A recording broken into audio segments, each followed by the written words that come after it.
నమస్తే ఏపీ 39 టీవీకి స్వాగతం. బీఎస్పీ రాష్ట్ర కార్యదర్శి రాయదుర్గం నియోజకవర్గానికి గత 2024 ఎలక్షన్స్లో ఎమ్మెల్యే అభ్యర్థిగా బరిలో ఉన్నారు బీఎస్పీ పార్టీ తరపున. అలాగే సినిమాలు కూడా ఆయనకి ఎంతో మక్కువ, సినిమాలు కూడా తీస్తున్నారు. గతంలో ఆల్రెడీ కూడా సినిమాలు తీశారు. సినిమా యాక్టరు, నిర్మాత, వ్యాపారవేత్త, ఇవన్నీ కలగలిపి రాజకీయవేత్త. ఈ మధ్య కాలంలో రాయదుర్గం నియోజకవర్గంలో గట్టిగా పాగా వేసి రాయదుర్గంలో ఒక ఆట ఆడుకుంటున్నాడా అని చెప్పొచ్చు.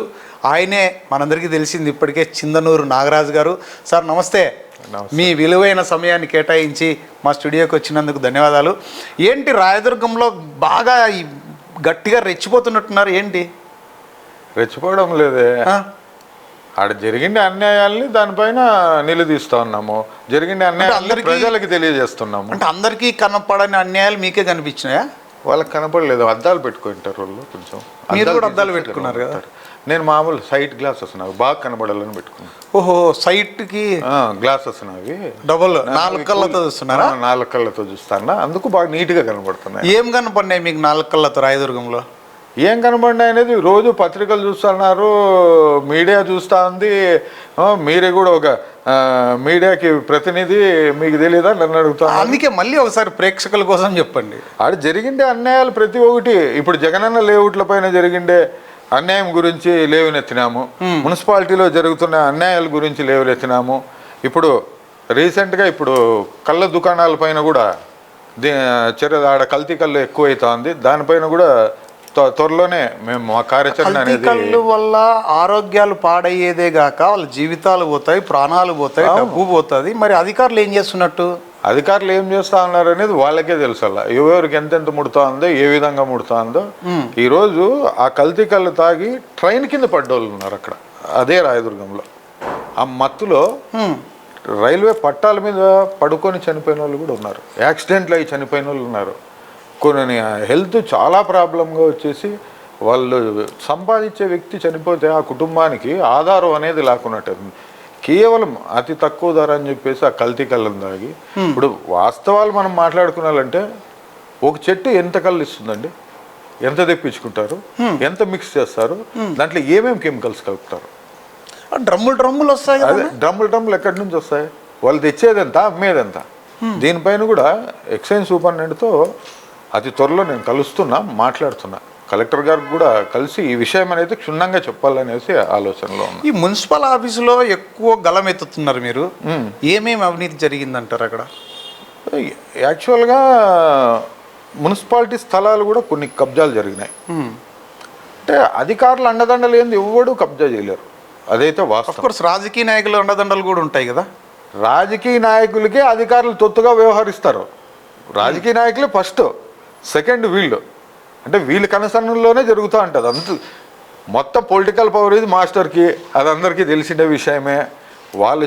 వాళ్ళ ఆదేశాల మేరకు వీళ్ళు చూసి చూడట్లు వెళ్తారు.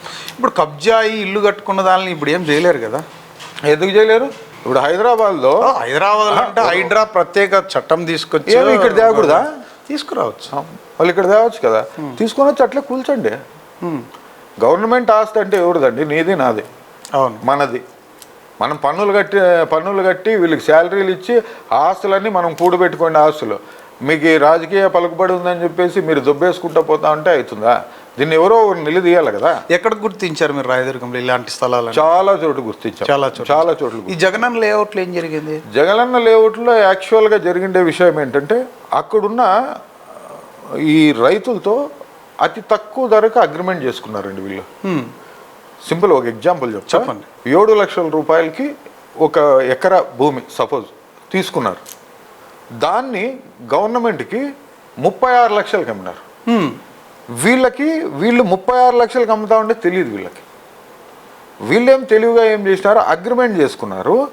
బట్ వీళ్ళు పట్టా పాస్బుక్లు ఇవన్నీ గవర్నమెంట్ హ్యాండ్ ఓవర్ చేసి అమౌంట్ వీళ్ళ అకౌంట్లోకే పడేటట్లు చేసి ముందుగానే వీళ్ళ దగ్గర చెక్స్ తీసుకున్నారు. బ్లాంక్ చెక్స్ తీసేసుకొని వాళ్ళే అకౌంట్ ఓపెన్ చేయించారు, వాళ్ళే సిమ్ కార్డు ఇప్పించారు, మొత్తం అంతా రాసేసుకొని ముందుగానే పెట్టుకున్నారు. అమౌంట్ పడితేనే క్యాండిడేట్ని పిలుచుకొచ్చి డ్రా చేసుకున్నారు. అప్పటి వరకు వాళ్ళ భూమికి గవర్నమెంట్ ఎంత విలువ కట్టిందనేది తెలియదు వాళ్ళకి. కొంచెం తెలివైన వాళ్ళు దాన్ని ప్రశ్నిస్తే మీ కార్లు ఇస్తాం, ఉద్యోగాలు ఇస్తాం, అవి ఇస్తాం, ఇవి ఇస్తామని మభ్య పెట్టినారు. కొంతమంది ప్రశ్నిస్తే దీని వెనకాల పెద్ద పెద్ద వాళ్ళు ఉన్నారు, మీరు ఇబ్బంది పడతారు అని చెప్పేసి వాళ్ళని బెదిరించి అట్లా ఎన్ని ఎకరాలు తీసుకున్నారు? చాలా 100 ఎకరాలు ఉన్నాయండి. జగనన్న లేఅవుట్ నియోజకవర్గం అంతా తీసుకుంటే ఉన్నాయి. బట్ ఓన్లీ రాయదుర్గంలో రాయదుర్గం నియోజకవర్గం గురించే చెప్తుండేది. నేను పట్టణం గురించి అయితే 7 లేఅవుట్లు ఉన్నాయి. 7 లేఅవుట్లు జగనన్న కాలనీ. జగనన్న కాలనీ ఎన్ని ఎకరాలు ఉంటాయి 7 లేఅవుట్లు కలిపి? సుమారుగా ఉంటుంది అనుకుంటానండి, ఒక 50 ఎకరాల పైనే ఉంటుంది. కోట్ల కుంభకోణం. కోట్ల కుంభకోణం చాలా. దీని వెనక ఎవరున్నారని చెప్పొచ్చా? ఏముంది, అందరికీ జగమెరిగిన సత్యం అది. ఎవరు అధికార పార్టీలో అప్పుడు ఎవరున్నారో వాళ్ళే ఉన్నారు. ఇంకా ప్రత్యేకంగా చెప్పేది ఏముంటుంది? అవునా? పబ్లిక్ వాళ్ళు నష్టపోయిన రైతులు ఓపెన్ ఆటతో ఎమ్మెల్యే గారి పేరు కూడా చెప్పారు కదా, అప్పుడున్న ఎమ్మెల్యే గారి పేరు కూడా చెప్పారు. ఆయన అనుచరుడు, ఆయన పేరు కాంతిరెడ్డి, ఆయన చెప్పాడు. కాకపోతే ఎమ్మెల్యే పేరు ఎక్కడ బయట రాలే. ఈ కాంతిరెడ్డి మొత్తం వాళ్ళ దగ్గర అగ్రిమెంట్స్ అవన్నీ తీసుకున్నాడు కాబట్టి ఆయన పేరు బయటకి ఎక్కువ వచ్చి. ఇది ఒక రకమైన వ్యాపారమే, చాలా పెద్ద వ్యాపారం. అంటే ఇంకా ఏం గుర్తించారన్న రాయదుర్గంలో? మీరు ఈ మధ్య రాయదుర్గం మీద బాగా ఫోకస్ చేస్తున్నారు. ఇంకా ఎండోమెంట్ భూములు గుర్తించాను. ఎండోమెంట్ భూములు కూడా చాలా వరకు కబ్జా అయినాయి. ఆ ఎండోమెంట్ భూములు కూడా బయటకు తీస్తా ఉన్నా.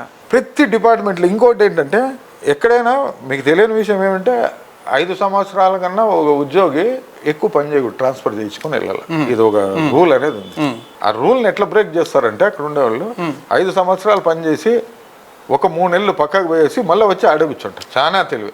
అట్లా 20 ఏండ్లు, 22 ఏండ్లు, 25 సంవత్సరాలు, 15 సంవత్సరాలు పనిచేసిండే అధికారులే ఎక్కువగా ఉన్నారు ఆడ ఇప్పటికీ. స్థిరంగా డబ్బు ఇవ్వడము, ట్రాన్స్ఫర్ చేయించుకోవడం. అక్కడుండే అధికార పార్టీ నాయకులకు కావచ్చు, ముందు నుంచి ఉంది కదా అన్న, అది కొత్తగా ఏం కాదు కదా. అవునన్నా, నీకు ఎందుకంటే స్థానికంగా నువ్వు ఒక సీట్లో సిట్అవుట్ అయినావు అనుకో, మొత్తం చరిత్ర అంతా తెలిసి ఉంటుంది. నువ్వు అక్కడే ఉండడానికి ఎందుకు ట్రాన్స్ఫర్స్ పెట్టినారు? మినిమం 5 ఏళ్ళ కన్నా ఎక్కువ ఉండకూడదు ఆ చోటని ఎందుకు పెట్టినారు? ఇలాంటివి ఏమైనా జరుగుతాయి. పక్కకు పోతే కొత్త వాళ్ళు వస్తారు. కొత్త వాళ్ళకి అవకాశం ఉండదు సార్, 100% ఉండదు. ఇప్పుడు చూడండి, నేను మొన్న రీసెంట్గా మున్సిపాలిటీ దానిపైన నేను గట్టిగా మాట్లాడాను కదా.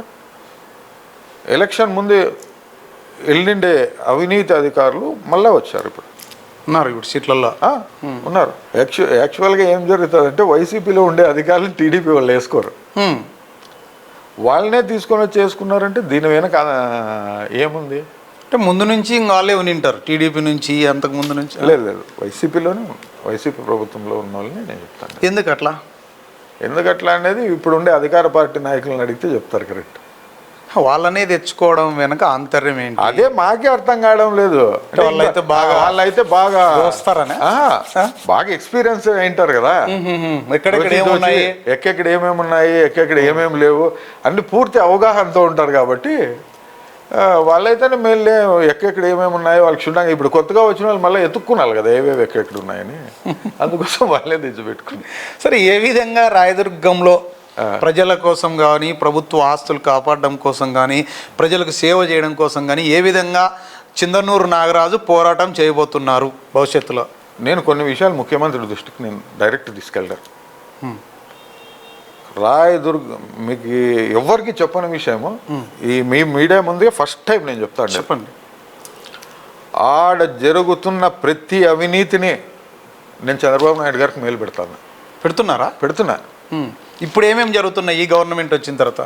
ఎందుకంటే మొన్న మీ ఛానల్లోనే మంచి ఒక సెన్సేషనల్ న్యూస్ కూడా రిలీజ్ చేసినారు కదా, మట్టితో ఒక అవన్నీ కళ్ళకు కట్టినట్టు చూపించారు, కళ్ళకు కట్టినట్టు కూడా చూపించారు. దానిపైన నాకు ఇంతవరకు అనేది చర్యలు తీసుకోలేదు. అది ఎందుకు తీసుకోలేదు? ఎందుకు తీసుకోవాలి? అధికార పార్టీలు ఉన్నప్పుడు అధికార పార్టీ వాళ్ళే చేస్తున్నప్పుడు ఇంకెవరు తీసుకుంటారు? మీకు అధికార పార్టీనే సుప్రీం ఆడ, కోర్టులు లేవా, న్యాయస్థానం లేదా, అడిగేవాళ్ళు లేరా? మాట్లాడుకోవడానికి కాదు, ఇప్పుడు ఆడ జరుగుతుండే ప్రతి సబ్జెక్టు ఇప్పుడు సీఎం గారికి పెట్టాను కదా, ఆయన స్పందించకపోతే హైకోర్టుకి నేను అప్లై చేస్తా ఉన్నాను, తెలుసా మీకు? అంత లోపల ప్రభుత్వం మారిపోతుంది సార్. ప్రభుత్వాలు ఎక్కడ ఒక విషయం, ప్రభుత్వం మారినా వాళ్ళకైతే శిక్ష అనేది తప్పదు. లేట్ కావచ్చు, న్యాయస్థానం అంటే లేట్ అవుతుంది, అది తప్ప గట్టిగా పోరాడతారు. గట్టిగా అయితే పోరాడతా. మరి మీకేమైనా థ్రెట్ ఉండే అవకాశం ఉంటుంది కదా? ఇప్పుడు నేను పోతా ఏడైనా యాక్సిడెంట్ అయిపోతే ఎవడు దిక్కు దానికి? అంతే, ఉంటే ఉంటాము, పోతే పోతాము. తెగించినారు అయితే 100%. ఇప్పుడు పోనీ, ఇప్పుడు మీరే ఉన్నారు, మీరు ఇన్నేళ్ళని మీకు ఏమన్నా గ్యారెంటీ ఉంటే నాకు ఇవ్వండి. పోనీ నాకు ఏ వ్యక్తికైనా నేను ఇన్నేళ్ళు బతుకుతానని గ్యారెంటీ చెప్పమానండి. సరే, అట్లా బతుకుతాననే క్యాండిడేట్ ఎవరు ఒక్కరిని వచ్చి చెప్పానండి. మనం ఆయన పొడిస్తే పోతామనేది ఏమన్నా సరే. నాకు ఒకటి, ఇంతమంది రాయదుర్గం నియోజకవర్గం ఒకటి తీసుకుంటే చిందనూరు నాగరాజు ఇంత గట్టిగా ఫైట్ చేయడానికి కారణం చాలామంది రాజకీయ నాయకులు ఉన్నారు, వ్యాపారవేత్తలు ఉన్నారు, అందరూ ఉన్నారు. కానీ మీరే ఎందుకు ఈ విధంగా ఫైట్ చేస్తున్నారంటే ఏం చెప్తారు? రాయదుర్గానికి ఒక ప్రశ్నించే గొంతు కావాలని నా ఆశ. నేను అది అవుతున్నారా? మీ ప్రాపర్ ఎక్కడన్నా? ప్రాపర్ వచ్చేసి రాయదుర్గం. నేను పుట్టింది దేవరెడ్లపల్లి, రాయదుర్గం దగ్గర. దేవరెడ్లపల్లి. చదివిందంతా 6th వరకు రాయదుర్గంలో చదివిన, 6 నుంచి అనంతపురం. ఏం చదువుకున్నారు? ఏదో డిగ్రీ వరకు చదువుకున్నాను. ఎందుకన్నా సినిమా అయిపోయింది, ఎలా వచ్చారు? సినిమా అంటే ఎందుకు అంత పిచ్చి మీకు? సినిమా అంటే పిచ్చేం లేదు, వ్యాపారం అంతే, బిజినెస్ అంతే. సినిమా పిచ్చేమో అనుకున్నాం మేము. అది లేదు. నో, ఇప్పటి వరకు ఎన్ని సినిమాలు తీశారన్నా? నేను ప్రొడ్యూస్ చేసిండేది ఒకటే మూవీ. పార్ట్నర్గా ఒక 2 మూవీస్ పార్ట్నర్షిప్లో ఉన్నాయి. బట్ ఇప్పుడు తీస్తుండేది నా ఓన్ మూవీ. ఒక్క సినిమాలో అవార్డు కోసం యాక్టింగ్ చేసిన, ఒక 5-6 అవార్డ్స్ వచ్చినాయి. ఏం సినిమా అన్నది? చదివే ఆయుధం అని చెప్పేసి, ఇంకా ఇంతవరకు రిలీజ్ కాలే. ఆ సినిమాకి 5-6 ఎక్కువ వచ్చినాయి అవార్డ్స్. దాంట్లో కేవలం అవార్డు కోసమే చేసిన. చదివే ఆయుధం. మొన్న మీరు ఏదో ప్రొడ్యూస్ చేశారు ఒక సినిమా, శ్రీరంగపురం. దాంట్లో మీరు మేనమామగా క్యారెక్టర్ కూడా చేసినట్టున్నారు. చేసిన దీంట్లో కూడా అఘోరా క్యారెక్టర్ చేస్తాను. ఏం సినిమా ఇప్పుడు నెక్స్ట్ వస్తుందా? పేరు పెట్టినారా? ఉగ్రుడు అంటే ఏంటి? ప్రతాపం చూపిస్తారా? శివుడు. దాంట్లో మీ క్యారెక్టర్ ఏంటి? అఘోరా అంటే రాయదుర్గంలో అఘోరా తయారవుతున్నారు అనమాట. రాయదుర్గంలో తయారు కాదు, మా మూవీలో తయారవుతున్నాము. రాయదుర్గంలో కాదు, రాయదుర్గంలో అఘోరా తయారైతే వీళ్ళంతా బసబ అయిపోతారు. ఇప్పుడు ఈ అవినీతి పరులు, మట్టి మాఫియా, ఇసుక మాఫియా, ల్యాండ్ మాఫియా, వాస్తవం చెప్తున్నా, గత ప్రభుత్వంలో జరగనవి కూడా ఈ ప్రభుత్వంలో జరుగుతున్నాయి కొన్ని. అవునా? ఏం జరుగుతున్నాయి? మచ్చుకు 4 చెప్పండి. మన రీసెంట్గా కార్సాడే వాళ్ళని ఎంతమంది పట్టుకున్నారు ఈ మధ్య? మొన్న రీసెంట్గా అంతా 1 వీక్ కూడా కాలే, 1 వీక్ 10 days కూడా కాలే, స్టార్ట్ చేశారు. అయితే బీభత్సంగా ఇంకా ఇవి లేవు అనుకున్నట్లు అన్ని స్టార్ట్ అయినాయి. మట్కాతో సహా మట్కాతో సహా ఇవి లేవు అనుకోకున్నట్టు స్టార్ట్ అయినాయి. ఏదో 1-2 లేవు. అవి నా నోటి నుంచి ఎందుకు చూపిస్తారు? చెప్పండి, మీ నోటి కూడా చెప్తే ఆ విధంగా నాకు మాట్లాడే కూడా రావు. కాబట్టి ఇల్లీగల్గా ఏమేమి జరగాలో ఆల్మోస్ట్ ఆల్ జరుగుతున్నాయండి జూదాలు రాయదుర్గంలో. మరి మీలాంటి వాళ్ళు, ప్రజా సంఘాలు, రాజకీయ నాయకులు, వీళ్ళందరూ మా స్వచ్ఛంద సంస్థలు అంటారు, హ్యూమన్ రైట్స్ అంటారు, వీళ్ళందరూ ఏం చేస్తున్నట్టు మరి అధికారులు? మీరు ఒకసారి ప్రశ్నించాలి. నా వంతు నా స్థాయికి మించి నేను పోరాడుతాను. మీడియా కూడా పాత్రే కదా దీంట్లో, మీడియా కూడా ప్రశ్నించాలి. మరి ఫస్ట్ ప్రశ్నించాల్సిందేది మీడియా. మరి మీడియా అంతే. ఎక్కడ అడుగుతా అన్నారు? ఎక్కడ నాలాంటి వాడు ఖచ్చితంగా వస్తాడు. ఫైట్ చేయండి, సంతోషం. ఉగ్రుడై వస్తాం, ఖచ్చితంగా రావాలా. మీలాంటి వాళ్ళు ఉగ్రుడై వచ్చినప్పుడే డెఫినెట్ గా రాయదుర్గానికి ఖచ్చితంగా. వాస్తవం అంటే మీ అండ మాకు ఉంటే ఇలాంటి వాళ్ళు ఖచ్చితంగా డెఫినెట్ గా ఐ విల్ ఫైట్. ఇంకోటి ఏంటంటే, స్వచ్ఛందంగా నేను ఈరోజు చెప్తున్నా, మనస్ఫూర్తిగా చెప్తున్నా, 100% ఇవన్నీ మీడియా వాళ్ళకి తెలుసు అని నాకే తెలుసు. అందరికీ పోతుంటాయి కదా, పోతున్నాయో లేదో వాళ్ళకే తెలుసు. మాట్లాడుకుందాం, అది వాళ్ళకే తెలుసు. బట్ నేను ఒకటి చెప్తున్నా, అదే మీడియా ఒక్కసారి నిజాయితీ పరంగా చూసి కన్నెర్ర చేసిందా, ఏ నాయకుడు ఆడు నిలబడ్డు. అవినీతి అనేది నిలబడదు. మీడియా చూసి చూన్నట్లు పోతా ఉంది కాబట్టి వీళ్ళ ఆటలన్నీ సాగుతున్నాయి. అదే మీడియాకి ఒక్కసారి కన్నెర్ర చేసిందంటే అధికారి లొంగాల్సిండేదే, నాయకుడు లొంగాల్సిండేదే. ఇది పక్క. మీరు ఒక్కసారి పేపర్లో కానీ టీవీలో కానీ మాట్లాడితే కలెక్టర్ అయినా స్పందిస్తాడు, మినిస్టర్ అయినా స్పందిస్తాడు. ఎవరు స్పందించారన్న? ఇప్పుడు నేనే మట్టి గురించి లైవ్ వీడియోలు తీసాం, టిప్పర్లు తీసాం, ఆడ మట్టి దోలేదు తీసాం, అన్నీ పెట్టినాం. ఎక్కడుంది స్పందన? ఎవరు స్పందించారు? ఒక్కసారికే ఎవరు స్పందిరు బ్రదర్. 100 సార్లు పెడితే ఇంకా పెట్టండి. ఇప్పుడు జగనన్న లేఅవుట్ల పైన ఎన్నిసార్లు ఇప్పటికీ కొట్లాడుతూనే ఉన్నా కదా నేను. ఒక్కసారికి ఉద్యమం ఆగదు కదా, పోరాడండి. పోరాడితే పోయేదేముంది? అంతే. టార్గెట్ చేస్తే నేను టార్గెట్ చేస్తారు అంతే. ప్రాణాలు తప్ప ఏం లేదు. పోరాడితే పోయేది ప్రాణాలు, బానిస సంఖ్యలు తప్ప అని అప్పుడు చెప్పిన సంఖ్యలు అయితే లేవు కాబట్టి ప్రాణాలు పోతాయి. హనుమంత్ రెడ్డిని ఏదైనా చేయొచ్చు, నాగరాజుని ఏదైనా చేయొచ్చు. ఇంకొక హనుమంత్ రెడ్డి ఉండడా, ఇంకో నాగరాజు ఉండడా? డెఫినెట్ గా మనలాంటి వాళ్ళు ఎంతో మంది పుడుతుంటారు, చస్తుంటారు. ఏం మనం ప్రశ్నిస్తే మనల్ని డ్యామేజ్ చేస్తారు. ఒకటి మంది రాతి కూడా బాగా గుర్తుపెట్టుకో. నేను ఇదే చెప్తా అందరికి, నేను రాతితో కట్టుకునే ఇల్లు నాది, నువ్వు గ్లాసులతో కట్టుకున్నావు, నేను తీసి రాయితో ఇసిరినానంటే పీసులు అవుతుంది నీళ్ళు. నాకు ఎన్ని రాళ్ళేట్లు పడినా నా చెక్కు చెదరదు. మీది ఎందుకు అట్లా రాయి, వాళ్ళు ఎందుకు గ్లాసు? నాది నీతి నిజాయితీతో కట్టిండేది.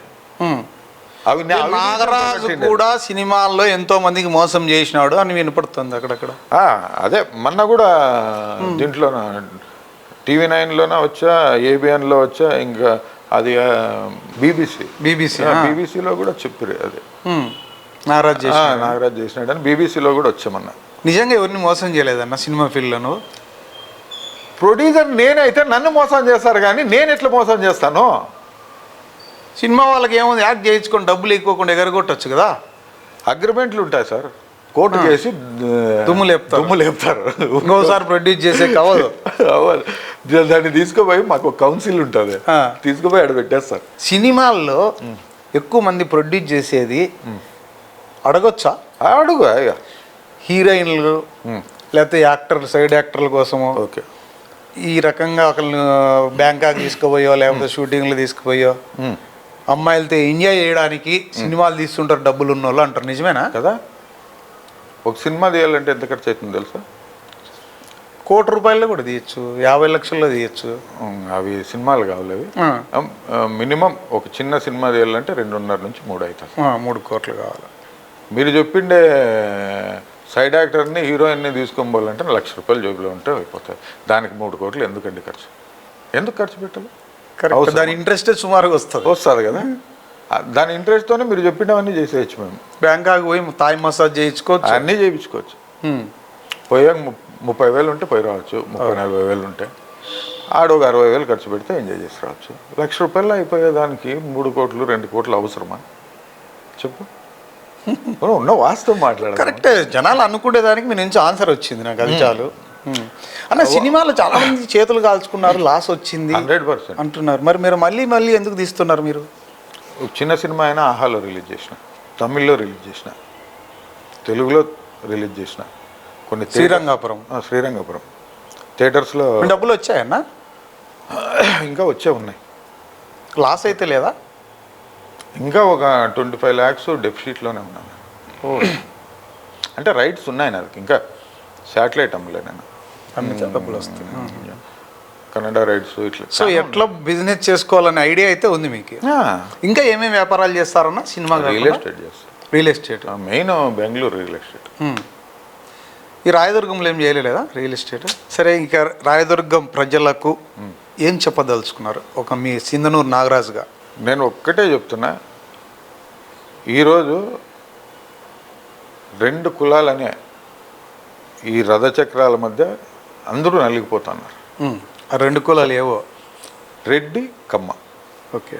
ఈ 2 కులాల మధ్య నలిగిపోతున్నారు. నేను రాయదుర్గం గురించి మాట్లాడలే, మొత్తం వ్యవస్థ గురించి మన ఆంధ్రప్రదేశ్ గురించి మాట్లాడుతున్నారు. ఈ 2 సామాజిక వర్గాల నుంచి నలిగిపోతున్నారు. అవును. బీసీలు దాదాపుగా 52% నుంచి 53% వరకు బీసీలు ఉన్నారు. బీసీలకి వస్తున్న సీట్లన్నీ, రెడ్డి కమ్మకు వస్తున్న సీట్లన్నీ, స్వాతంత్రం వచ్చినప్పటి నుంచి ఇప్పటి వరకు 600 చిల్లర మంది ఎమ్మెల్యేలు ఎవరు రెడ్డిస్ అయినారు, 500 చేంజ్ కమ్మోళ్ళు అయినారు. బీసీలు ఎంతమంది అయినారు? అతి తక్కువ మంది అయినారు. మనకి దాదాపుగా బీసీ సామాజిక వర్గానికి ఇప్పుడు మనకున్న సీట్లు 100 సీట్లు వాళ్ళకే ఇవ్వాలి. ఇచ్చినారా ఎవరన్నా? ఇలా అంటే గత ప్రభుత్వంలో వైఎస్ఆర్ గవర్నమెంట్లో ఎక్కువ బీసీలకు ఎస్సీ ఎస్టీలకు సమానంగా సామాజిక న్యాయం చేసినామని వాళ్ళు అంటున్నారు కదా. ఏమన్నది గత ప్రభుత్వం ఎన్ని సీట్లు ఇచ్చినారు చెప్పాలా? నేను పర్లేదు, ఓకే, ఓవరాల్గా చెప్పండి. ఎక్కడా కానీ బీసీలకి స్వాతంత్రం వచ్చినప్పటి నుంచి ఇప్పటి వరకు న్యాయం జరగలే. సో ఇప్పుడు ఏం చేయాలంటారు మరి ప్రజలు? కులగణం అనేది చేయాలి ప్రభుత్వం. ఎవరు పర్సంటేజ్ ప్రకారం వాళ్ళకి సీట్లు ఇచ్చాయి, వాళ్ళు చూసుకుంటారు. పొలిటికల్ పవర్ ఉందంటే నువ్వు బిచ్చం వేయాల్సిన పనిలే, నీకు అన్న క్యాంటీన్లు అవసరంలే, ఇంకొక పథకాలు అవసరంలే, ఇంకో పథకాలు అవసరంలే. ఈడ మానవతా దృక్పథంతో కావాల్సిన పథకాలు 3 ఒకటి హెల్త్, ఒకటి ఎడ్యుకేషను. ఈ పెద్దవాళ్ళు ఉంటారు కాబట్టి వాళ్ళు వృద్ధాప్య పెన్షన్ చాలు. ఇంకా మిగతావన్నీ నువ్వు ఎందుకు చేస్తున్నావు? ఏం అవసరం వచ్చింది? సోమరిపోతులను చేశాక జనాలు సోమరిపోతులను చేసి ఆ క్షణము నువ్వు నెగ్గడానికి లేనిపోని పథకాలు పెట్టి ఉండే ఆస్తులన్నీ తాకట్లు పెట్టుకొని ప్రజలనంతా అప్పుల పాలు చేసి ఆ అప్పులన్నీ మాన్యత మీద వేసి లేనిపోని ట్యాక్సులన్నీ మాకు అంటగట్టి మా దగ్గర పీక్కొని మేము కష్టపడతా ఉంటే మీరు ట్యాక్సులు దొబ్బేసుకుంటా ఇన్ని అప్పులు చేసి ఆ అప్పులు కట్టేవాడు ఎవడు? నువ్వు చేస్తావు, దానం ఇస్తావు, పోతావు. మిమ్మల్ని అడిగిరా ఎవడన్నా ఇమ్మని? ఎవరు కుట్టుమిషన్లు ఇప్పిమని అడిగిరా మిమ్మల్ని? ఆటో కార్మికులకు డబ్బులు ఇమ్మని అడిగిరా? ఇంకా వేరే అనేక మంది ఉన్నారు బార్బార్ అడిగిన. సరే అన్న, ఇన్ని మీరు చెప్తున్నారు కదా, ప్రజలు కూడా అదే అట్ల పథకాలు ఎవరైతే ఇస్తున్నారో వాళ్ళ పక్కే ఓట్లు వేస్తున్నారో వాళ్ళ పక్కే మొగ్గు చూపుతున్నారు. మరి యథా రాజా తథా ప్రజ అన్నట్టుగా ఉంది. మరి దీని మార్పు రావాలి. ఒకటి అలవాటు చేసినారు. ఆ అలవాటుకి 100% ఫిక్స్ అయినారు. మీకు నేను ఎలక్షన్లకి క్యాన్వాసింగ్ పోయేటప్పుడు ఒక పెద్ద ఆయన, నేను వీడియో కూడా పెడతాను మీకు కావాలంటే, ఒక పెద్ద ఆయన దిగినాను. పెద్ద ఆయన నాకు ఓటేయి అని అడిగిన. ఎంత ఇస్తున్నారు మీరు? ఏం కథ చెప్పుకోకున్నట్లు ఊరికే ఓటు అడుగుతావు ఆయన. నీ ఓటు నాకు అవసరం లేదని చెప్తా. ఓటుకి అమ్ముకునేవాడు నీ నీతి, నిజాయితీ, నీ ఆత్మగౌరవాన్ని నాకు 2000కి అమ్ముతా ఉన్నావు. నేను ఇట్లే చెప్పిండేది, నీ 2000కి అమ్ముతున్నావు, నువ్వు బతికి వేస్ట్ పెద్దాయన, చచ్చిపోయేది మేలు నువ్వు అని. అట్లా మీరు నిజాయితీగా మీలాంటి వాళ్ళు ఎంత ఫైట్ చేసినా మీకు ఓట్లు వేయట్లేదు కదా. 1000 ఓట్లు పడినాయి సార్ నాకు. 1000 ఓట్లు పడినాయి నాకు 1000 ఓట్లు పడినాయి. అంటే 1000 మంది నిజాయితీ పరులు ఉన్నారు. కరెక్టే. ఆ 1000 ఇంటూ మళ్ళీ 1000 వస్తే ఒక 1000 అంటే నేను ఒక్క నెల ముందు పోయినా, 1 నెల 2 నెలల ముందు పోయి 1000 ఓట్లు సంపాదించిన. ఆ 1000 మంది ఒక్కొక్కరు 10 మందిని మార్చినా కూడా 10,000 మంది. 10,000 మంది. నేను ఈ 5 ఏళ్ళు కష్టపడితే నా ఓట్ బ్యాంక్ ఎంత ఉంటుంది నీ ఊహకు కూడా అందదు. ఏమీ తెలియని నాగరాజు 2 నెలలు మాట్లాడితేనే 1000 ఓట్లు పడినాయి. ఈరోజు అన్నీ తెలిసిండే నాగరాజు మాట్లాడితే ఎన్ని ఓట్లు పడతాయి? నెక్స్ట్ టైం నేను ఓపెన్ టార్గెట్ మీద అదే 2029 నాకు ఖచ్చితంగా అదే. ఓకే, ఆల్ ద బెస్ట్ నారాజు గారు. 2029లో రాయదుర్గం నియోజకవర్గానికి శాసనసభ్యులుగా ఎన్నికై రాయదుర్గం నియోజకవర్గ ప్రజలకు ఎంతో సేవ చేయాలని మీరు ఇదే విధంగానే రాయదుర్గం నియోజకవర్గం గట్టిగా ఫైట్ చేసి అక్కడ జరుగుతున్న అవినీతి కావచ్చు, మాఫియా కావచ్చు, ఇవన్నీ కూడా మీలాంటి వాళ్ళు ముందుకు వస్తే మాలాంటి వాళ్ళు కూడా మీడియా ఎక్కడో ఒకరు ఉంటారు ఖచ్చితంగా ఇదంతా మంచి జరగాలని ఆశిద్దాం. చూశారు కదా చిందన్నూరు నాగరాజు గారు మనసులో మాట. ఇలాంటి నాయకుల్ని మనం కూడా ఖచ్చితంగా ఎంకరేజ్ చేయాల్సిన ఆవశ్యకత, అవసరం ఎంతైనా ఉంది. ఒక రాయదుర్గం నియోజకవర్గమే కాదు, ప్రతి నియోజకవర్గంలో కూడా ప్రజల గొంతుకు కావాల్సిన నాయకుల్ని తయారు చేసుకోవాల్సిన బాధ్యత మనపైనే ఉంది, అది మీడియా పైనే ఉంది అని నేను గట్టిగా నమ్ముతున్నా. చూస్తూనే ఉండండి మరిన్ని ముఖాముఖి కార్యక్రమాలతో. మీ బిహెచ్ రెడ్డి.